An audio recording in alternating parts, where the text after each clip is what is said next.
Bonjour à tous et bienvenue dans le podcast Oui Madame. Aujourd'hui, nous sommes déjà dans le dernier épisode de l'année 2024 et pour ça, j'ai le plaisir d'accueillir aujourd'hui Lévi. Bienvenue Lévi. Salut Ariane, merci de m'accueillir. Avec plaisir, c'est cool que tu sois là en tout cas.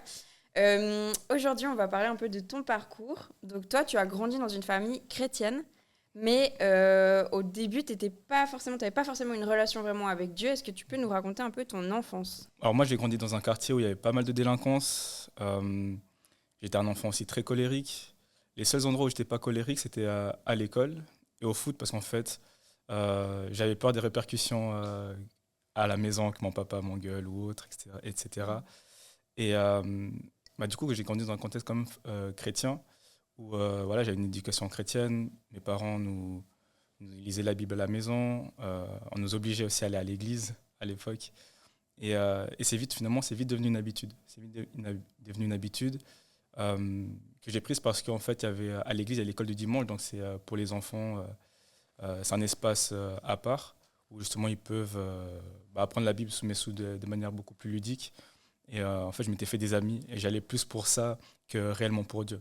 Mhm. Parce que en fait, j'avais conscience à cause de mes parents que Dieu existait, mais moi, je croyais pas vraiment en lui.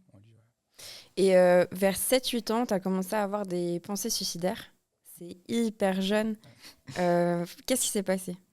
Mais en fait, j'avais le sentiment de ne pas être aimé. C'est assez paradoxal parce que dans ma vie en soi, j'avais tout. J'avais une famille aimante, j'ai manqué de rien, j'avais des bonnes notes à l'école, je faisais du sport, j'avais vraiment tout pour moi. Mais en fait, j'avais vraiment ce creux où je ne me sentais pas aimé. Il me manquait quelque chose. Et du coup, en fait, à l'âge de 7 8 ans, donc, en fait, je me retrouve dans ma cuisine avec un couteau à pain bien tranchant, sous le cou, comme ça. Et en fait, j'étais en pleurs, en train de dire, mais de toute façon, il n'y a personne qui m'aime. Et à ce moment-là, il y a un de mes frères qui rentre dans la cuisine, qui prend le couteau, qui me met une gifle. Et je pars en pleurant dans ma chambre. Et ça, vous en avez reparlé Euh, avec ton frère? on n'en a pas reparlé depuis. En fait, je pense que lui-même était choqué de voir en fait, que son frère ose faire ça, ose passer à l'acte. Et puis, c'est vrai qu'en fait, j'en ai jamais reparlé à mes autres frères de cet événement parce que voilà, j'ai grandi dans un contexte qui est aussi. Euh, on est des, voilà. Je suis dans une famille, ici d'une famille congolaise. Et en fait, tout ça, c'est des sujets tabous, le suicide ou autre. Et c'est impossible de l'évoquer avec eux. C'est un sujet qui est tabou et c'est aussi... il y a une certaine pudeur par rapport aux émotions et à ce genre de choses. J'ai l'impression que c'est un peu le sujet où tu vas dire c'est pas c'est pas un problème dont on peut parler comme si ça n'existait pas un peu. C'est juste ou... Ouais, clairement, moi, je pense que durant mon enfance, et puis si j'ai aussi senti ce manque d'amour, c'est peut-être aussi parce que en fait, j'ai moins reçu ce côté relationnel. Euh, J'avais beaucoup dans la performance, en fait. Tu dois être si, tu dois faire ça, tu dois avoir des bonnes notes à l'école. Et c'est vrai, en fait, ça met une pression sur l'enfant. Certes, j'étais bien suivi. Mon papa, il prenait du temps pour nous aider à étudier. Mais finalement, le côté vraiment amour, l'amour d'un père, je l'ai peu ressenti, en tout cas peu à ce niveau-là. Tu connais le livre Les 5 langages de l'amour de Gary Chapman? J'en ai entendu parler. Ok, parce que dans ce livre-là, c'est vraiment les 5 manières de montrer ton amour ou d'aimer. Puis il y a le physique, les paroles valorisantes, les moments de qualité, les services rendus et les cadeaux. Et j'imagine du coup que les paroles, que le fait que ton papa te dise je t'aime, tu t'as pas dû l'entendre super souvent, non? Non, alors pas du tout. Ok, ouais, Pas c'était du ça. tout. Il C'était te le montrait autrement, je pense. exactement, Ouais. c'était plus par des cadeaux. Ouais, ok, ouais, c'est ça. Et c'est vrai que, parfois, peut-être que, ouais, vu qu'il le dit pas explicitement, du coup, peut-être t'as cru que c'était pas le cas, puis en fait, pas du tout. C'est juste qu'il avait une autre manière de te l'exprimer, quoi. Ouais, c'est possible. Et vous êtes beaucoup dans la famille, en fait? Je t'ai même pas Ouais. demandé combien de frères. Dans ma famille, on est 6 enfants. Ah, quand même, ouais. 6 enfants, ouais. Et je suis l'avant-dernier. Ah ouais. Je suis Oh. l'avant-dernier. Ok. Que des garçons? Alors, on est la première, c'est ma grande sœur. Après, on est 4 garçons, puis une dernière, une fille qui a Pour 14 ans. boucler la boucle. Exactement. Ok. C'est Et la- ta plus grande sœur, elle a quel âge? Ma plus grande sœur, elle est de 85, donc ça lui fait 39, Ah ouais. 39 ans. Ouais. Il y a un bel Il écart y a un alors. bel écart entre elle et puis la dernière qui a 14. Ok.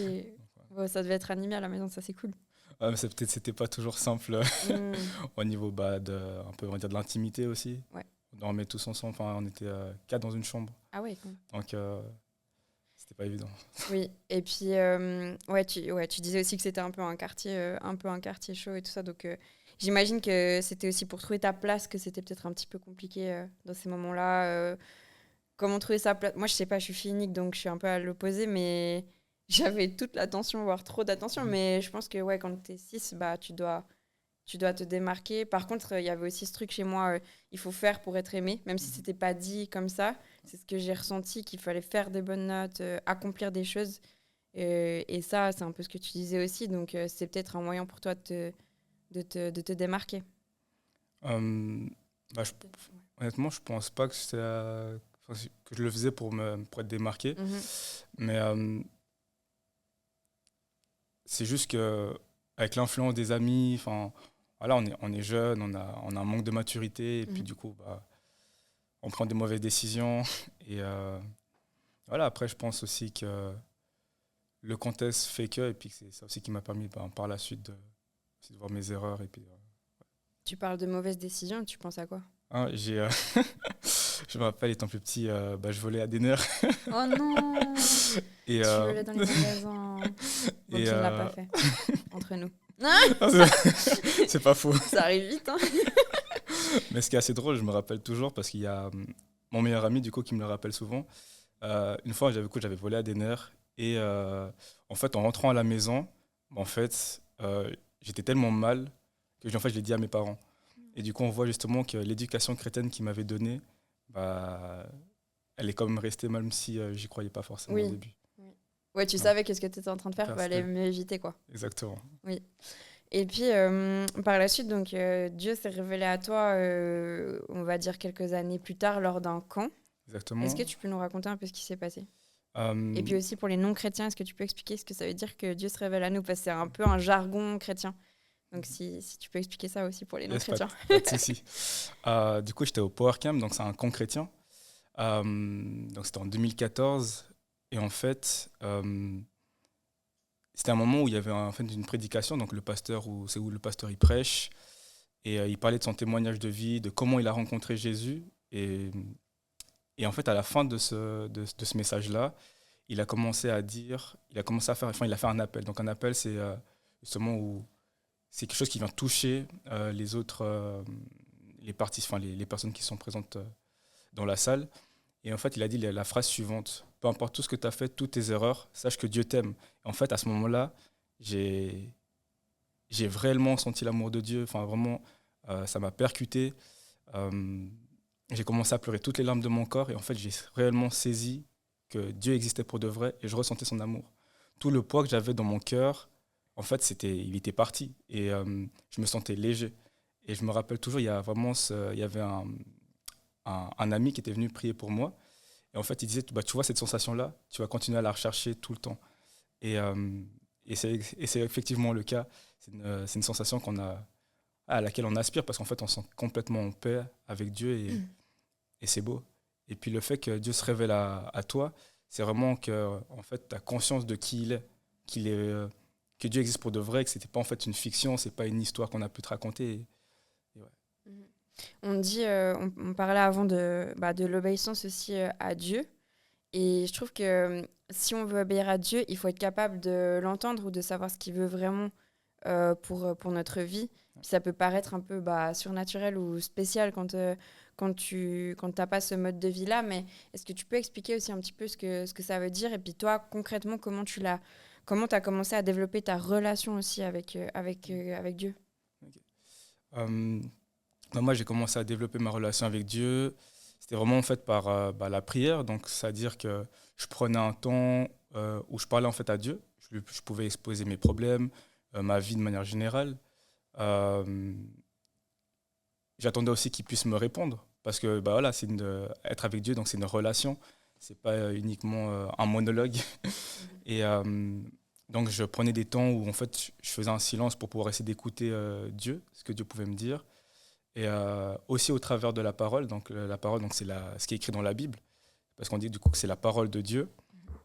Et voilà, le fait de pouvoir lire la Bible, ça me permettait de savoir aussi ce que Dieu voulait pour ma vie et ce qui était attendu et quelles étaient aussi ses promesses finalement auxquelles je pouvais me rattacher. Et c'est au travers de ça que d'abord que j'ai commencé. J'ai continué après à aller à l'église par ma propre volonté et puis parce que j'avais envie aussi d'apprendre en plus, enfin, vraiment d'être enseigné pour pouvoir en fait moi-même aussi redonner l'amour que j'avais reçu de Dieu. Et c'est assez drôle parce qu'en fait, en retournant de ce camp, quand je suis donc revenu à l'école, on va dire à la réalité, je parlais tellement de Dieu que j'ai des amis qui m'ont dit mais et Lévi, en fait, tu nous saoules avec ton Dieu à ce point. C'était pas des gens chrétiens. C'est pas des gens chrétiens. Ouais. Ok, ouais. Et ouais, c'était assez drôle, mais en fait, j'avais vraiment ce feu en moi, ouais. J'avais envie de le partager. T'avais ce feu en toi et pourtant, t'avais encore des pensées suicidaires. Exact. Ouais. C'est vrai? Donc ça, Ouais. comment tu... En fait, c'est fou parce que tu les as eus jusqu'à tes 22 ans. Donc c'est-à-dire que pendant 15 ans de ta vie, donc c'est-à-dire que pendant plus d'années où tu étais sur Terre, tu as connu des pensées suicidaires que l'inverse. Et enfin, c'est incroyable. Et puis je trouve vraiment que c'est un beau témoignage parce que à tes 22 ans, tu t'en as été libéré, puis tu vas nous expliquer ça. Mais comment tu as fait pour quand même être en feu alors que finalement, tout n'allait pas bien dans ta vie, quoi? Tu vois ce que je veux dire un peu? Ouais. Parce qu'on croit, ouais, tu crois en Dieu, donc tout... Non, non, non, non. Tout n'est pas réglé du jour au lendemain. Est-ce que tu peux nous expliquer ce processus-là? C'est clair, tout n'était pas rose. Hein. Ce qui m'a aidé, c'est que la première année après donc, ma conversion, j'avais énormément je voyais vraiment Dieu me bénir, que ce soit dans mes études, dans le foot. Je voyais que de la réussite. Et du coup, en fait, ça m'avait aidé un peu à m'éloigner de mes idées suicidaires. Et après ça, lors de ma première année au gymnase, là, c'est une catastrophe. Je rate ma première année, j'ai des fréquentations qui ne sont pas très bonnes. Au niveau du foot, je commence à enchaîner les blessures, à savoir que le foot, pour moi, c'était ma vie. J'avais vraiment à cœur de pouvoir devenir footballeur professionnel. Et au-delà de ça, en fait, je commence à avoir des conflits aussi avec mon papa. C'était assez dur. Même pendant une semaine, on ne s'est pas parlé du tout. On se regardait dans la maison, mais on ne se parlait pas. Et ouais, puis après, justement, dans tout ça, ça a remué finalement un peu toutes mes idées suicidaires. Je me suis mis à écrire un peu pour pouvoir aussi extérioriser. Et il y a une phrase à laquelle je me suis pas mal accroché. Et je pense que c'est aussi ce que je ressentais finalement quand j'avais 7-8 ans. Je vis une vie heureuse dans un corps d'homme malheureux. En fait, tu as beau avoir tout, mais tu n'es pas heureux. Et puis, du coup, en fait, on me connaissait aussi comme le Lévi joyeux. Donc, j'avais l'impression que j'avais pas le droit d'être triste, pas le droit d'exprimer réellement ce que je ressentais. Et du coup, durant mon gymnase, j'ai vécu pendant longtemps une période où, en fait, je jouais un rôle. J'étais moi dans le sens où j'étais réellement quelqu'un de joyeux à la base, mais les périodes où c'était difficile, où j'avais envie d'exprimer ma tristesse ou ma colère, en fait, je le faisais pas. Et ça a été, je pense, très, très lourd et un poids assez difficile à porter. Ouais, je peux vraiment comprendre. Et souvent, d'ailleurs, ça me fait penser que les personnes qui se suicident, on ne le voit pas forcément. Tu vois, par exemple, tu as pas mal d'humoristes qui sont passés à l'acte. C'est des gens, tu te serais dit, mais jamais de la vie, il est dépressif ou suicidaire. Et finalement, il termine quand même par cet acte-là. Et puis, ça peut être choquant quand tu as quelqu'un qui est joyeux, qui a l'air heureux et tout. Mais en fait, tu sais jamais ce qui se passe à l'intérieur de quelqu'un. C'est pour ça que c'est assez perfide comme maladie. Parce que finalement, c'est une maladie. C'est quand même... c'est notre responsabilité d'essayer d'en sortir, mais c'est pas forcément notre responsabilité que d'avoir ces pensées-là, je trouve. Et ça, il faut aussi bien le dire parce que parfois, on croit que c'est de notre faute, alors qu'au final, ça nous tombe un peu dessus. Tu vois, tu vas jamais reprocher à quelqu'un d'avoir un cancer. Pourquoi est-ce que tu reprocherais à quelqu'un d'avoir des pensées suicidaires? C'est pas ta volonté que de penser à ça. Et je trouve, d'autant plus en tant que chrétien, où c'est péché, tu vois, de passer à l'acte, ou même d'avoir ces pensées-là. Tu dis oui, mais comment je fais? C'est pas un plaisir que d'avoir ces pensées-là. T'avais pas envie, et surtout pas quand t'es enfant, quoi. En plus. Et ouais. C'est vrai que, en plus, dans le monde chrétien, des fois, je pense que c'est un peu un sujet aussi tabou. Oui, aussi. De pas, on dit qu'un chrétien, il doit être joyeux parce que ça fait partie des... Il y a un passage qui parle du fruit de l'esprit, où justement, c'est des caractères qui font finalement aussi un chrétien. Donc, il y a la joie, il y a l'amour, la paix. Et en fait, le fait de ne pas se sentir, on peut aussi ressentir en fait, finalement une culpabilité. Parce qu'en fait, je ne ressens pas de la joie en ce moment. Est-ce que je suis aussi, est-ce que je suis réellement un chrétien? Est-ce que je vis vraiment ma foi, tu vois? Ouais. Et c'est vrai que ça n'a pas été évident. Puis, au-delà de ça, il y a aussi euh, tout plein. Enfin, si je reviens un peu sur mes échecs et mes déceptions, il y avait au milieu de ma formation au gymnase, il y a un moment donné en fait où j'ai la possibilité de m'entraîner avec l'équipe première. À savoir qu'à ce moment j'étais en junior et en fait je suis trop content parce que moi justement j'arrive finalement à l'aboutissement de mon rêve, de pouvoir jouer avec l'équipe première. Et à ce moment-là en fait j'ai les déchirures du ligament de la cheville, ce qui fait que pendant plus de 3 mois je ne peux pas jouer. Et en fait c'est assez frustrant parce que je m'entraînais avec eux, j'avais commencé à faire des matchs. Et, et ça s'est arrêté. Et en fait, à ce moment-là, au gymnase, il y avait aussi cette partie où euh, mon travail de maturité il aboutissait pas. Je passais pas l'année. Euh, et du coup, en fait, il y avait toute cette frustration de, en fait, je retombe dans le même schéma que ma première année. Et je comprenais pas. En fait, là, je me disais, mais Seigneur, t'es où? Enfin, pourquoi tu agis pas? Et à ce moment-là, en fait, je me suis dit, bah écoute, j'arrête de te suivre. Et en fait, je réussir par mes propres moyens, tu vois. Mais ça n'a pas duré longtemps. Donc à ce moment-là, il y a quand même eu un moment où tu as un peu décidé que tu arrêtais de croire en Dieu. Enfin, peut-être pas de croire, mais en tout cas de le obéir, de le suivre. C'est ça, exactement. Waouh. Ah ouais. Bah, en général, quand tu es déjà un peu dans des situations compliquées et qu'en plus de ça, tu décides ça, ça va pas vers le mieux. Hein. Étonnamment. En fait, si. Non, Non, mais étonnamment, ça a été, tu sais. ok. Parce que du coup, le foot, voilà, c'était en stand-by. Mais j'avais que les études. J'avais que les études. Et du coup, je me suis mis à fond, à bosser. J'ai pu réussir à finir mon travail de maturité à temps. J'ai également pu réussir à remonter mes notes pour passer l'année. Mais en soi, j'étais content. Tu vois, j'étais content, mais il me manquait un truc. En fait, j'avais vraiment à nouveau un vide en moi. J'avais beau avoir finalisé arrivé à ma dernière année, mais j'étais pas heureux. J'étais pas heureux. Et du coup, après ça, en fait, ce que j'ai fait, c'est que je suis parti vers Dieu et je lui ai demandé pardon pour mon comportement parce que c'est pas ce que je suis en train de vivre ne doit pas déterminer ma relation avec Dieu. Ouais, c'est pas les circonstances. Ouais, exactement. Donc ouais. Ouais. Mais ça me parle parce que je pense à un extrait d'un film, désolée, je me rappelle plus du nom, mais où c'est un homme qui parle à sa mère qui est en maison de retraite et qui est atteinte, je crois, d'Alzheimer. Enfin, en tout cas, elle va pas bien. Et il lui dit, tu vois, toi, tu as cru en Dieu toute ta vie, et regarde où t'en es, et moi, je crois pas en Dieu, mais je réussis tout. Puis en fait, il y a aussi, elle lui répond, genre, oui, mais tu sais, des fois, le diable, il va laisser les gens tranquilles, il va les laisser avoir une belle vie, comme ça, eux, ils vont jamais avoir besoin ou envie de se tourner vers Dieu, et c'est tellement ça. Et quand je t'entends et que tu dis qu'il y a eu cette petite pause et qu'au final, ça a quand même été, j'ai un peu l'impression que c'est genre, tu sais, au final, le diable, il dit, ah bon, lui, je vais le laisser tranquille, comme ça, il retourne pas vers Dieu, et finalement, comme tu dis, il y a ce vide, en fait. Puis on dit des fois, hein, c'est un vide en forme de Dieu, où tu as besoin d'être rempli de son amour, parce qu'il n'y a personne sur Terre qui peut t'apporter ça, puis donner un sens à tout ce que tu es en train de vivre. Quoi. Tellement, tellement. Ouais. Et après, bon, donc, tu nous as dit, tu es retourné un peu vers Dieu et tout. Et raconte-nous alors à quel moment, finalement, ces pensées, elles se sont arrêtées, ces pensées suicidaires. Qu'est-ce qui s'est passé? Du coup, c'était l'année passée. L'année passée, j'ai vécu une période assez compliquée dans le sens où moi, je fais des études d'infirmier. Et du coup, en juin, donc je rate mon premier examen. Donc ça fait que j'ai ma remédiation fin août. Et entre-temps, en fait, qu'est-ce qui se passe? J'apprends que mon père, qui était parti en voyage au Congo avec ma maman, en fait, a fait un AVC là-bas au pays.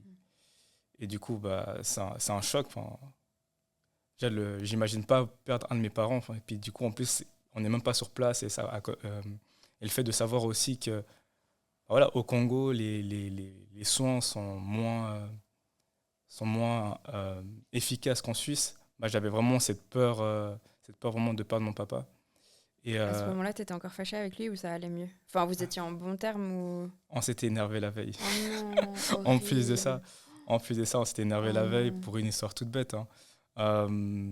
En fait, on était invité à un mariage. Et en fait, par rapport au retard, enfin, les Congolais sont connus pour être en retard.